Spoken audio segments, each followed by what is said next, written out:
Finally, in the last video, we'll throw in a few more concepts, 3 more concepts here that we want to try to reinforce. And one of them is sometimes these functions are called wrapping functions because we can wrap around this circle multiple times. And what we're going to do is wrap around. We're going to keep re-emphasizing the same sine, cosine, and tangent values, but for larger and larger angles. So one rotation around this circle would be 2 pi. If we rotate it around the second time, we'd have 4 pi radians, and we could do 360 degrees. If we wrap around again, it's 720 degrees. So we can name these angles as we wrap around a moving circle, or as we move around the circle. There's a good point here about radians versus degrees and why radians are more versatile, especially in real-world applications. Radians are more versatile because on the unit circle, one wrapping corresponds to 2 concepts. One, it measures the angle that we're measuring. The second thing is it measures the distance that we've wrapped around the outside edge of the circle. So radians are much more versatile in real-world applications because it has 2 connotations. One, it measures the angle, and 2, it measures the distance around the circle, so we can apply that to a lot of settings.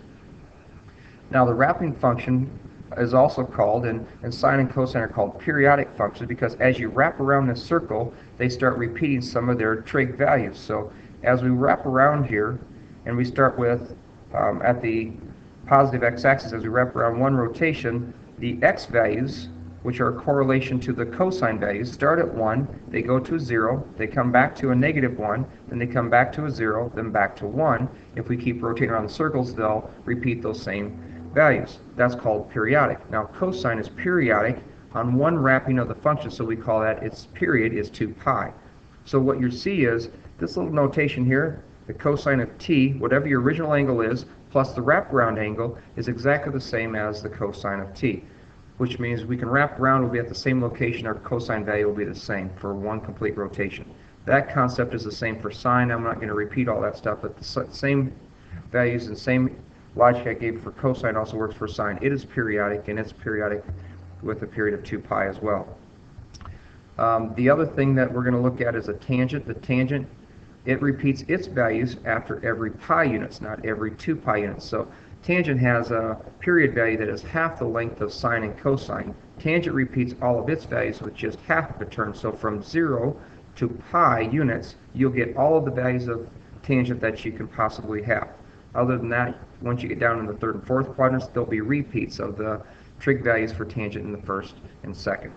And finally, as if they didn't have enough information in this unit for us, they're going to come back and discuss this even and odd function idea.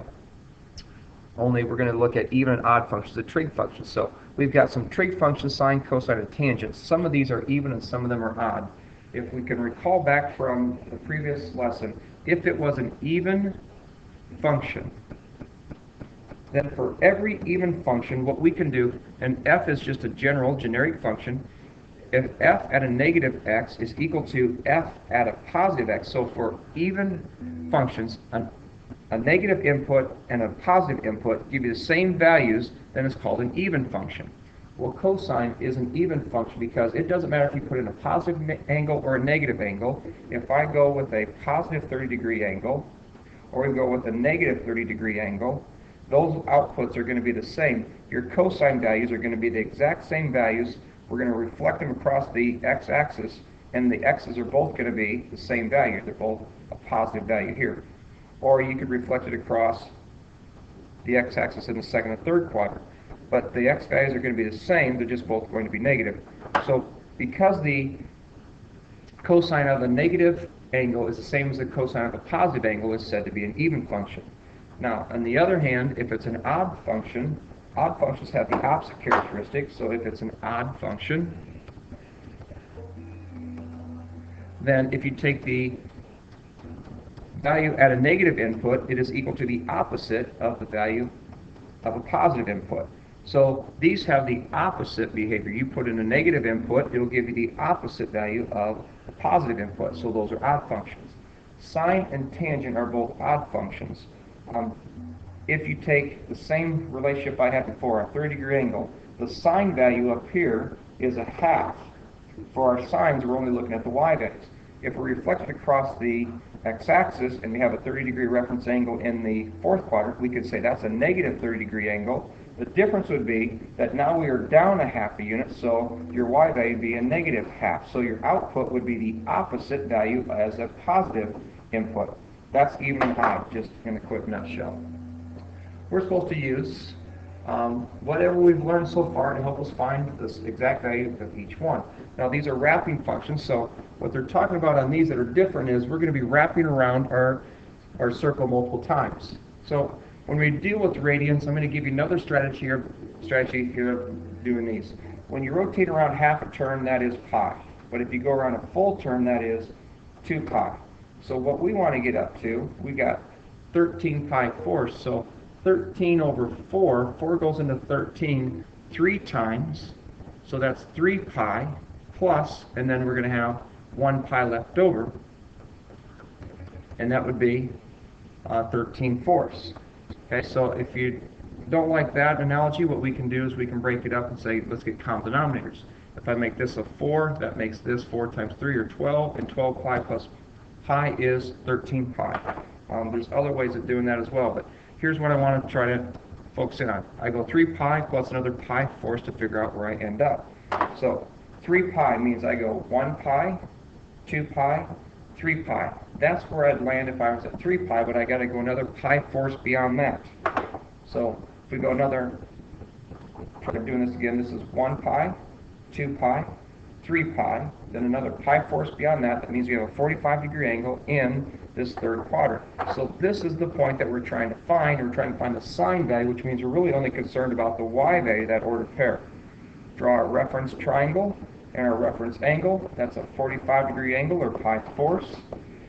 If we use our unit circle, it's 1 square root of 2 over 2, square root of 2 over 2. Since we're only concerned about the y value is here, and since we went below, it's negative.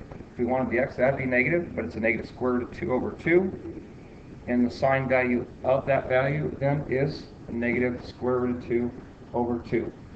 All we're going to have to do is take care of our wraparound angle. So we got to figure out how many times we wrap around. If you don't like the analogy I gave you there, then take 13 times pi fourths.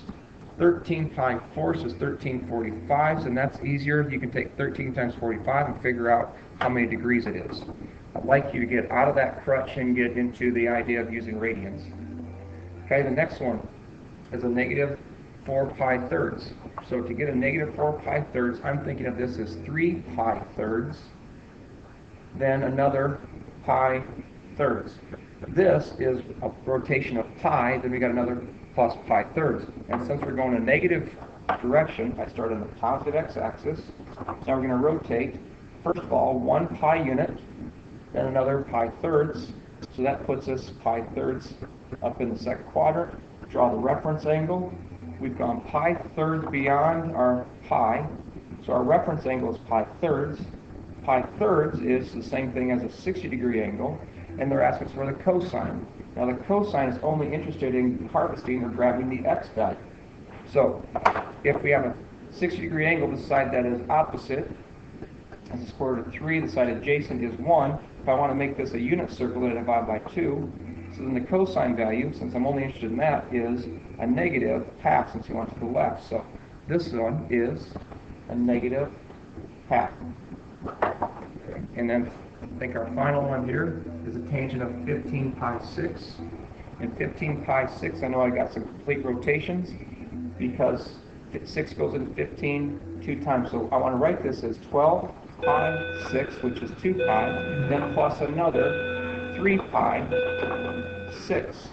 So this is 2 pi, which is 1 complete revolution around the circle, and then we want to add on another pi halves, which puts us right here on the 90 or pi halves mark. So we're going to find really the tangent of pi halves. Now the tangent of pi halves, if you think of your unit circle, this is the order pair 0, 1. And tangent is the y values over the x values, which means we have a 1 divided by 0.